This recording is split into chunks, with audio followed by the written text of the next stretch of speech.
All right, podcasters, welcome to another episode of the Thriving Dog Pawcast. Today, I'm really lucky to have on the show Aimee Hyatt, who's going to be teaching us all about DOGA, or dog yoga.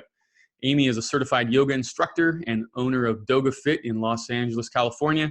She's been featured on Good Morning America and NBC Sports for her yoga with dogs practice.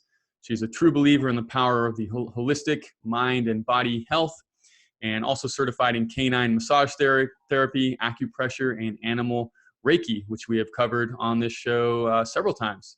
You can learn all about DOGA with Aimee at www.dogafit.com and follow her on Instagram at DogaFit Events. Aimee, thanks so much for being here.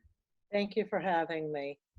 So why don't you take a second to fill in anything I might have missed there, and we'll get right into things, to include you maybe doing a quick video shot of your friendly canine companions right there on your desk. Oh, yes. You did a great intro there. So, yeah, right here, my sleepy heads. So let's see if I can get Andy Kaufman. And Andy, say hello. He's responsive. Hey, there he is. There we go. Andy was adopted. And well, I adopted him at 10. Wow. And, he's a sweet lover, except when he sees other dogs. We think he might have been attacked by another dog. So when he sees other dogs, we call him Tony Clifton. He's no longer Andy Kaufman. So he has an alter ego. And then over here, the other sleepyhead is, there's Rosie. Hi, Rosie. Yeah, Rosie. Hi, baby girl. You want to say hi? Say hi. Hi, Rosie. Rosie. And so they're both King Charles Cavaliers. Do I have that right? Yeah, Cavalier King Charles Spaniel. Cavalier. Yeah, you want to kiss? So yeah, Rosie just turned 15 on Valentine's Day, and what's wonderful for me is when my followers will reach out, especially Cavalier people, and they'll say, Aimee, how do you get your dogs to make it to 15? Yeah. And I've been blessed, but it's also hard work. And I always say it's a lifestyle choice. It's how my home is designed. It's like a yoga studio, and with yoga mats everywhere, especially for a 15-year-old dog that you know is arthritic and might have a sore back spine. So, right, it's easier for them to walk on a yoga mat than a slippery hardwood floor. And you really don't want carpets with a dog at that age, because they can be incontinent, whatever. So, yeah. Wow. So Aimee, before we get into your story and all about dog yoga, I just want to ask, what do you hope that our listeners come away with listening to the episode and everything you have to share today? Oh my. I would say that the energy that you get from a dog, if you take time to just stop and sit and breathe with a dog, they are your best loyal friends. They are the most healing beings. And I know other animals are too, horses or, cats. But for me, it's dogs. They're the most healing beings. I've learned more about compassion, more about my own body from working with them. There's just a mountainous slew of information that I'm all about. And also the veterinarians, learning to have compassion for your veterinarian and being prepared when you walk in that door with your questions, and being compassionate about the space that they're in and what's being thrown at them on a given day emotionally. So even though we run in there and we're upset about our dogs, just to be in that moment and know they're going through a lot too, because they take on a lot of stress. So. Yeah. So maybe we need to start a hashtag of be nice to your vet, or thank a vet day, or something like that. Yeah. Hug your vet. Hug your vet. That's a good one. So why don't you take us to the beginning of maybe how you got involved in yoga in the first place, how that led into um, doing it with dogs, and then expanding that into having an actual experience where you welcome others in and actually go through a whole yoga session. So maybe take us to the beginning of how it all started for you. Yeah, it started in um, in the 90s. We were filming our show Seinfeld at CBS Radford in Studio City, and I had learned uh, about yoga. Jerry Seinfeld was doing yoga at the time, and I didn't know anything about yoga. And a very close friend of mine, was going through breast cancer. And I thought it was an excuse on my part. I thought, oh, I'll drag my best friend to yoga. You know, I just didn't want to learn on my own, thinking, this will, you know, be fun for us. And long story short, my very first teacher, Micheline Berry, we started doing privates with her. And I just became addicted to the practice and started going to her classes every day. And she suggested I do my first teacher training. And during that time, my best friend and I, she had gotten a dog, a Cavalier King Charles. Her name was Ruby. And I went with her and I rescued the runt of the litter. Her name was Shayna. And I was just starting to do my yoga teacher training. And fast forward, my friend had passed away from breast cancer. And Shayna had a horrific accident at the beach in Malibu. And I stopped dead in my tracks. Like I had PTSD, serious PTSD from that whole, the way Shayna died. And I couldn't figure out, how do I get back to where I was with my yoga? I need to get back. It was gnawing at me. And I had then I was gifted with, after Shayna passed away, there was Ruby, and I got gifted with my little one, my new puppy then, Rosie. And I would go to yoga. I got back to yoga class, and I found myself after yoga class, I'd feel stressed because I wanted to be with the dogs. I was still traumatized by the loss of Shayna. And I thought, how can I bring these two together? Because I need the yoga. It's part of me and my life, but I want to do it with the dogs. And I found a woman up in Seattle that was, I just started Googling, that was teaching yoga teachers how to teach yoga with dogs. I turned to George Shapiro and I said, I'm going up to Seattle for a week. I'll be back. And I had sent him pictures, and I literally had tears down my face when he texted me and said, this is Aimee's heaven. This is like your perfect. And it was. I knew that. So I came back to LA and I thought, I've got to keep going with this. And I went and did 2 yoga teacher trainings at YogaWorks with the best teachers imaginable. Lisa Walford, Chris Stein. I was blessed with what I feel were the best teachers. And then I went on to get my certification in animal massage therapy. And there I learned about acupressure for dogs and animal rehab. And I thought, I was a sponge. I wanted to take in all this knowledge, but I was also, during the learning process, I knew I was healing with Ruby and Rosie. The 3 of us were, I was still healing from that tragic accident. So I left Rosie and Ruby home and went up to Oregon, Hood River. And my teacher, Kim Bauer, who I call my forever teacher, taught me acupressure. I was a slow learning student. It was hard for me to learn those points and those meridians. Did that, came back, and then did the Reiki training. And I found that, my dogs now were getting older, but I was fortunate. I went to a play date at the Healthy Spot one day. It was for the Cavaliers. And the play date area was this great space.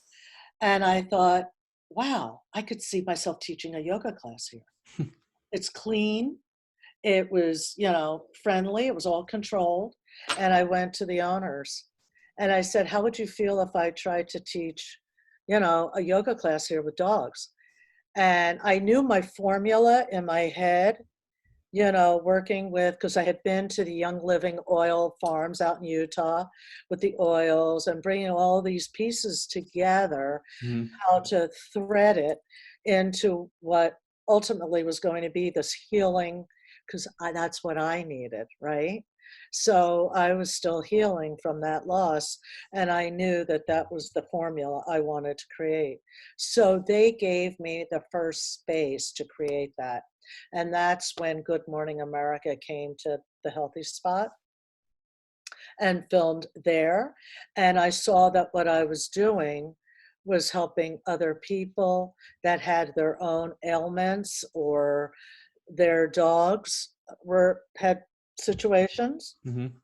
That being said, when someone comes, and they all were following me, so when Ruby got sick with, her kidneys, and she was using the wheels and going to rehab, and I started incorporating rehab into those classes, I'm ignoring that if you hear it on your end. No problem. So I started incorporating that, and I saw how it was helping other people and their dogs. But that said, what I was going to get at is, if a dog comes into my class, first thing I always ask, just like you would have a teacher ask you in yoga, is there anybody in this class with any health issues that I should know about, right? Before I would teach a class. Same thing with the dogs. Are there any dogs with any health issues that I should know about? Because I feel responsible for that animal in that time. Limb, spinal, heart, anything. I want to know about that. So it was, my formula was really beginning to work. Even when I do T-touch, which is another technique that I teach, where we work around the jaws and we work in the ears. When I was teaching at the David Lynch Foundation in the backyard, when we were doing meditation with the dogs, one of my students lifted the dog's ear and was massaging down. I always say, lift the ear, check inside the ear for any odor, any redness, infection, and there was a tick. And I stopped the class. We got, some tweezers, and we waited till we removed that tick from the dog's ear. And it's things like that, right?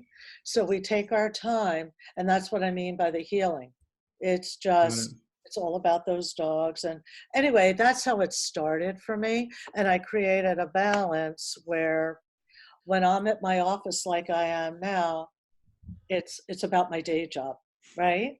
I have to be serious and get down to what my day job is. But when I'm not in this space, when I get to my home space, which is like a big yoga studio for me and the dogs, I have a beamer. I do electromagnetic field therapy on my dogs, whether it's the acupressure. I still have the yoga mats all over the floors. Rosie's now 15. So I'm doing a lot of those treatments on her. So there's that balance I've created. The yang is here at the office, the yin is at home. So, a lot of people listening might not even be aware that there is such a thing as dog yoga in general. Right. So could you help maybe paint a picture for, there are dog yoga studios out there in general, right? So maybe paint a picture of what someone might expect from kind of a more mainstream traditional dog yoga studio, and then weave into, how your approach might be kind of unique and different. And of course, not everyone's going to be able to train or come to a session with you. So what could the listener take away from that you feel is unique to your process and your method? I know that was a lot of questions in one, but I think that's what might be on the mind of someone listening right now. Yeah. From what I observed, online, and I'm always just looking to see what, other people are doing from time to time. It's more about the yoga. It's more about showing up on a yoga mat and just doing on a full-on yoga practice with the dog, which is fine. I get that, When you say it's just the yoga, you mean it's very kind of physically Yeah, oriented? So it's about it's just focus on kind of the physical movements and like stretching and mobility and that kind of, yeah, it's almost like viewed as a form of physical exercise correct. only. Okay. Yeah, and it's like just going to a regular yoga class, and and it's fun and it's cute to do certain poses with the dogs, and that's fine. It's great that there's different things out there, right? For me, it's more about the healing of you, the student, and the dog. So, and I always say this, and I believe in it. A lot of us, we're living in crazy times. You show up in a space with a dog, or any animal for that matter, and if I'm all stressed and riddled with anxiety, the animals are picking up on that energy and they're feeling that same stress. So I've just chosen to create a space where let's all just stop and let's get calm. Let's breathe. Let's take a minute and work not on just our own nervous system, but on the nervous system of these animals. Because you're living with these animals, right? We all have ups and downs during the day. They're living with that too. So whatever I'm going through, they're going through. People always say, your dogs are so calm. Well, it's my chosen lifestyle. I say it's a lifestyle choice, right? I want them to live my lifestyle. That's what I chose, right? So, but that's how I think they live. So for someone who's listening right now and, maybe they're driving or they're walking their dog and they think, you know what, I want to try some dog yoga, DOGA, Aimee Hyatt style at home when I get home. What would be the, 60-second kind of instruction, and maybe start with that kind of initial centering process that you might, that someone might observe in the beginnings of your class? Would that be helpful, you think? Yeah, absolutely. You know what? I would say find a space in your home, comfortable, quiet space, turn off everything. Grab some lavender oil if you like lavender. Some people don't, but I say lavender because it's safe with the dogs. People have to be very careful with oils. Let me just put that out there with the animals. But I'm going to say lavender. It's what I use. Rub it in my hands, inhale it, get myself calm and grounded. And then I work on the spine of the dog down the tip of the tail. You work the oil on the spine, you're saying? Yeah, the dog. Never near the eyes, near the face, ever. And just take a minute. And then after you get grounded, always keeping one hand on the dog. I place one hand on the dog, one hand on my heart, and close my eyes. And that's how we start to get grounded. And then after that, just massage your dog a little, working in the belly of the muscles on the dog. Take a couple of minutes doing that. We'll skip over the acupoints. That's a whole other thing and too complicated. And after that, I will do very simple seated poses, keeping one hand on the dog. I might do a couple of twists. I might do some stretching, a couple of seated stretches. Then I work myself into like a tabletop position. If, always keeping them close. The dogs are free to just observe. They don't have to do anything other than feel my energy, because they're benefiting from that, right? So it's becoming a healing experience for them. Getting into a tabletop and then doing, whatever practice works for you, right? So for me, I might stand at the top of my mat and inhale, arms up, exhale, forward fold, inhale, work my way into a chaturanga, a plank pose, exhale, come into an upward facing dog, then Adho Mukha, get into a downward facing dog. I'll do probably at home, even for myself, I'll probably do 3 to 5 rounds of that. And I'll just keep practicing. In terms of working the dogs into the pose, I would advise, if you have a dog that weighs over 8 pounds, not picking up the dog unless you have a strong practice.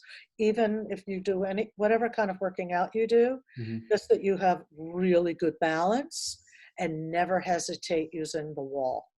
I'm a fan of the wall. I'd rather what about doing Turkish get-ups with your less than 8-pound dog?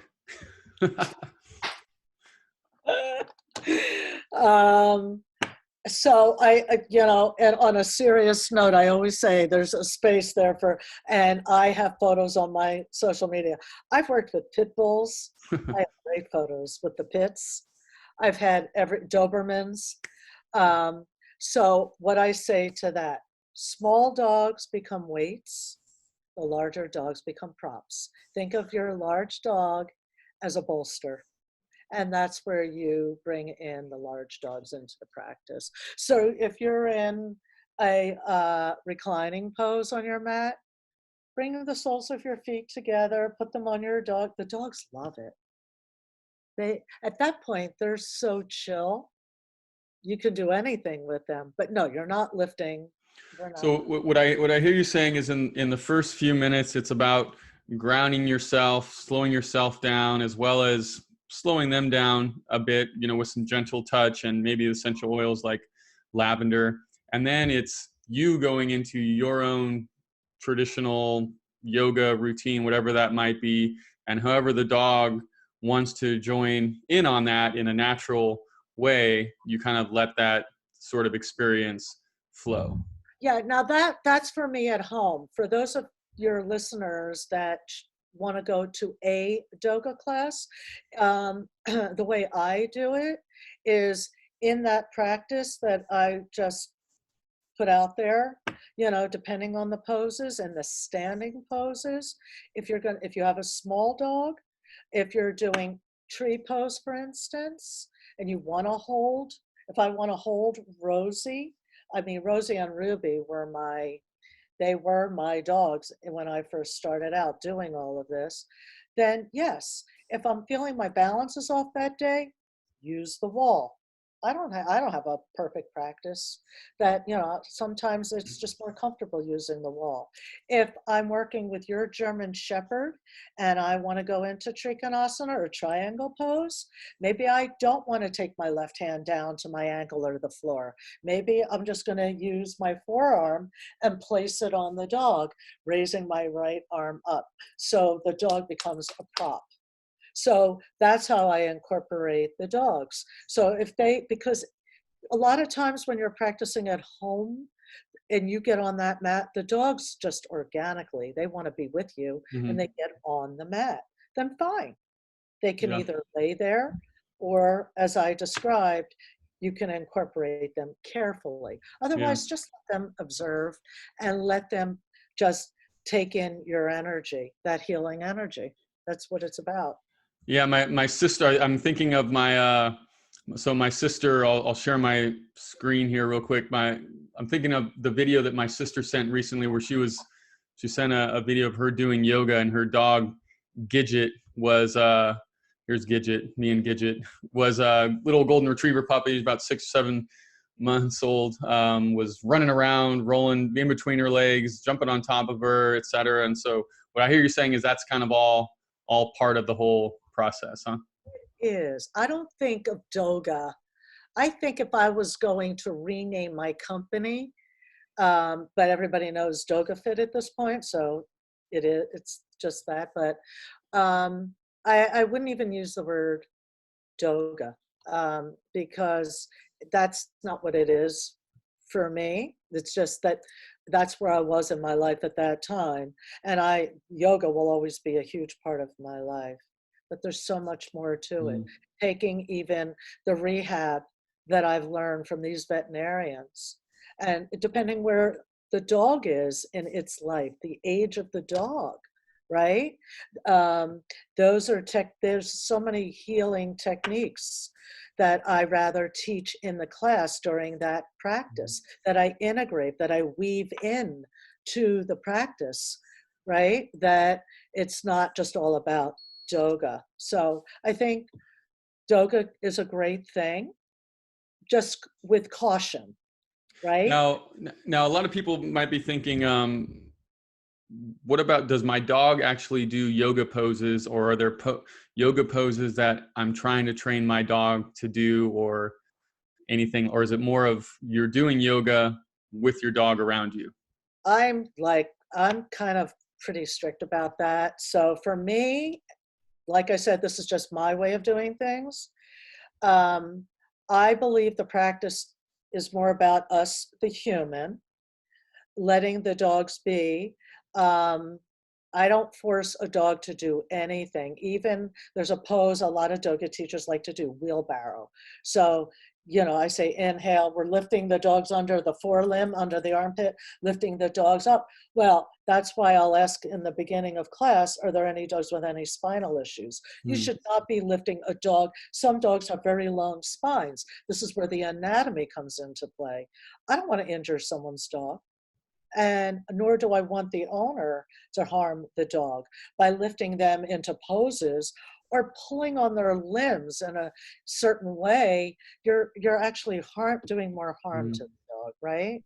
Interesting. So yeah, Yeah, I so it's almost like in the human yoga side, there are, there are kind of genres of yoga, so to speak, where some of them are more focused on the physical and the stretching, etc., whereas others might be more focused on the presence and the meditative aspect of the movement. And what I hear you saying is that your type of dog yoga is more focused on the latter, which is the meditative, the presence, and what it does for oh, the energetic relationship between you and your dog, as opposed to getting them flexible or mobile or etc. right. Because you get dogs in these DOGA classes, it could be a puppy or a 15-year-old, right? How do you balance that where you're not, a puppy's more energetic, probably more flexible, if you will. And then you've got a dog that's 9, 10, different breeds of dogs. You it's complicated, it's complex, and I've learned that over time.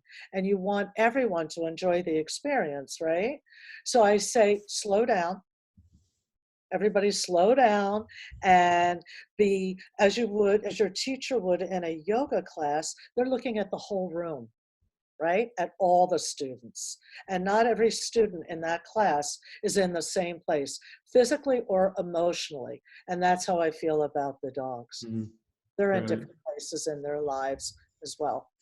Now, how often do you do sessions that are open or with others, and how do people end up doing sessions with you? Is it like invite only, or how does all that work? I was teaching regularly for 3 years, I think it was, at Healthy Spot, which they're awesome. They're just a great company, and I love, and that's why I went to them, because of their mindset, their company mindset, just aligned with everything I was about. Then I decided, to branch out and really think, what is DogaFit and what I wanted to teach. So I stopped, and I am very particular. I now just do DogaFit events. So companies I believe in that come to me Hmm. to teach for their company. Benabone is a company now that I teach for, that I've done classes for, and they've reached out to me to continue with them.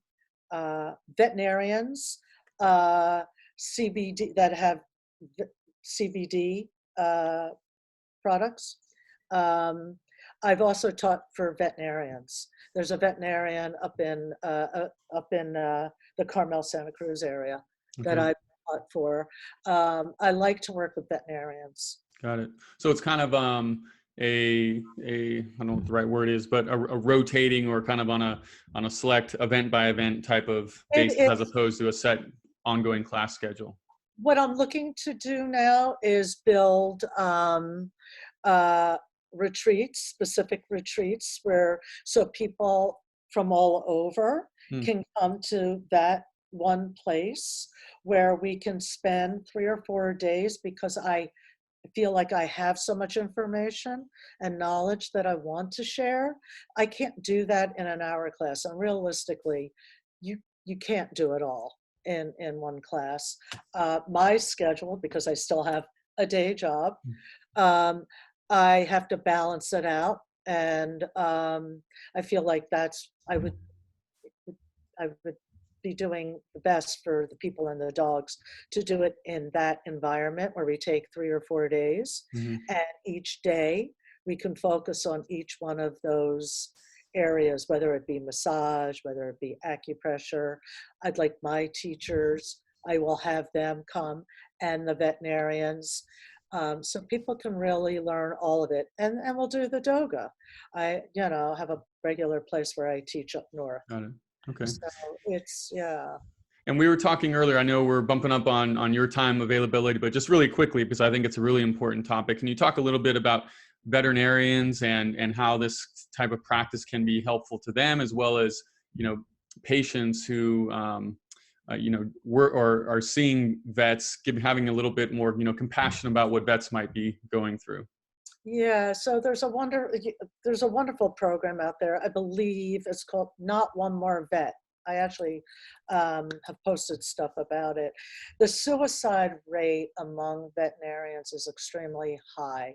Hmm. And I began to realize that when I go to my own veterinarian, I know the stress I'm feeling when I walk into the hospital, when I'm worried about my dog and her health. Um, and what I'm putting on to my veterinarian in that moment. Well, if you sit back and observe everyone in that lobby area of the hospital you're going to, we're all feeling the same thing, and we're all putting that on our vet, and they go home with that every single night, Hmm. and the hours that they keep. So emotionally, what they take in is huge. Um, so I just ask that everyone, while sometimes I hashtag on my Instagram page or Facebook, hug your veterinarian, just show love toward the veterinarian, because they try so hard. They want your pet to be healthy. They want to help you. Sometimes, the news isn't always great. They take that on too. Um, so as hard as it is, I just say, find the love and the compassion for your veterinarian, Mm-hmm. and know that they're hurting too when your animal is hurting, and just yeah. It's a wonderful thing to, that's the other thing I want to start doing. There's a hospital here in Los Angeles that does workshops on it for the veterinarians, and it's my goal to actually start teaching for the vet techs and the vets, so they can. Yeah. Well, it seems like a very important cause, and I've been in this space for a while, and it's kind of one of the first times I've ever heard of anything like that. So I'm really glad that you shared, and maybe we'll work to have someone from the Not One More Vet team on a future podcast episode. So Yeah, there's Access Animal Hospital, if I'm saying it correctly. Yeah, it's out in the valley here, and they're the ones that have done the workshops. And so all you have to do is Google veterinarian suicide. It comes up, and it's been written out in the Wall Street Journal and all the journals. Wow, interesting. Yeah, the vet journals talk about it a lot. So Wow. it's Yeah, well, I'm I glad keep you raised that issue. Very important topic. It is. I want to keep it going. I want to build on all of this, so that, because my life will always be about the dogs, and my life will always be about yoga and healing myself and others. Let's do it together. We all need it. We all need to heal, but the animals too. So it's about bringing all of that together in a very gentle, caring, and compassionate way. Got it. And so anything I can do to help anyone out there in this space that we're all in now, I'm just open, for people to reach out to me. And if there's ever any way I can help, but I always will tell anyone, any of their dogs with health issues, talk to your vet. Right. And again, my dogs with even their health issues, I get people reaching out to me all the time. And I will always say, one thing I learned, I'm also certified. I went to the Institute of Integrative Nutrition. Oh, Got me too. certified. Did you? Yes. I did, Years yes. ago. Yeah, a long time ago. Yeah. Bio-individuality. Let Right. me Very leave you true. with this. Yeah. I high five you right here. Virtual high five.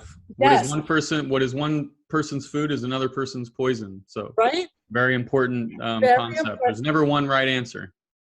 Same with the dogs. I'll leave you with that. I say that about the dogs. So what works for Rosie, Andy Kaufman, my other dog here, Ruby, doesn't mean it's going to work for your dog. Be careful, proceed with caution, and always talk to your veterinarian first. CBD oil, it's a great thing, but guess what? My veterinarian has said it's not for Rosie. So you have to, bio-individuality. I love Yeah, it. very good. Very good message. So Aimee, I know we're up on your time, probably went over here. Anything else you'd like to share with our listeners before we sign off and let you get back to your day job? I just think you're awesome. Oh, I love what you're doing. I do. And I look forward to following you on your journey. And anything I can do to help a person or a dog, I'm here. That's all I care about. At the end of the day is do right by people and by dogs. That's all I care about. well, And thank you so much for that. That means a lot. Really appreciate it. And when I get out to the West Coast again, we'll have to be sure to link up and get to see your two furry friends and have a nice kombucha or some other sort of health-oriented beverage. I'll take you to Creation. That's where we're Ah, going. perfect. Yes. It was great chatting with you, and I hope I've been able to, give some important information to your listeners. So, Absolutely. I think very powerful messages here and a whole nother way of looking at, dog yoga, especially for people that are familiar with it already and, taking a more, energetic and meditative look at it as opposed to the physical benefits. So very good. You're possum is all I want to say. Well, thank you. All right, listeners. So that's Aimee Hyatt. Thanks so much, Aimee. You can learn all about her and DogaFit at DogaFit.com. Thanks so much, Aimee. Thank you.